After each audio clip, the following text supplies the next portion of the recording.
Таңертеңгі уақытта эрекция жоқ па, яғни мүшең тұрмай ма? Бұл саған берілген сигнал болуы әбден мүмкін. Негізгі эрекция қандай жағдайда болады?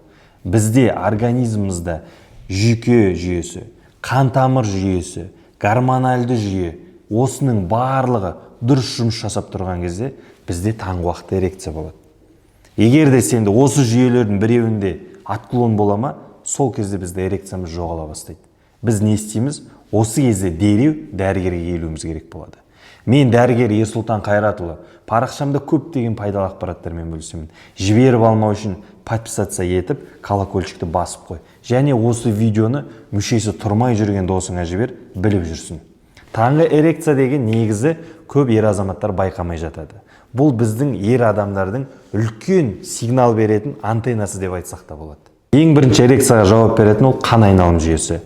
Егер қан айналымда қандай да бір проблемалар болатын болса, яғни қан тамырларымен келіп біздің мүшемізге қан жақсы толатын болса, мүшеміз жақсы тұрады.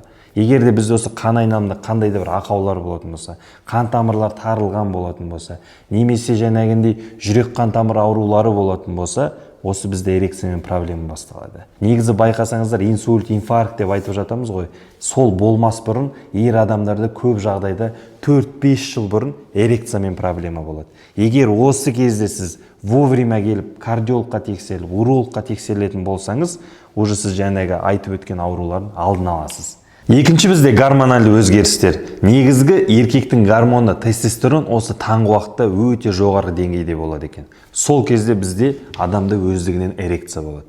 Осы бір тексеретін екінші жағдай.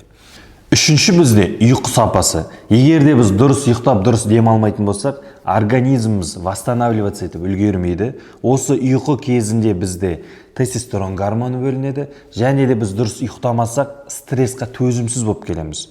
Дұрыс ұйқы болмаған жағдайда бізде кортизол гормоны жоғарылай түседі. Ол стресс гормоны болып саналады. Сондықтан жігіттер дұрыс ұйықтауға тырысыңыздар. Осы ерте сигналдар арқылы біз өз ағзамызды қорғай аламыз. Негізгі эректильді дисфункция жүрек ауруларынан 4-5 жыл бұрын ерте болады екен. Осы біздің алғашқы сигналымыз болып табылады. Сол үшін өзіңнің мүшең тұрып жүр ме, тұрмай жүр ме, осыған мән бер.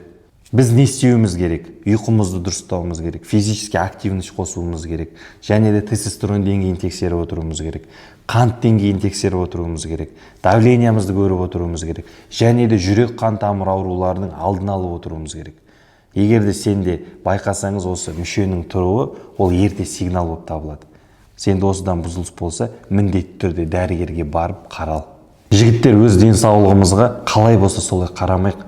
Ол бізге берілген аманат. Біздің индикаторымыз, денсаулығымыздың индикаторы, ол біздің мүшеміз, оның өстіп қақайып тұруы. Осыған мән беріңдер.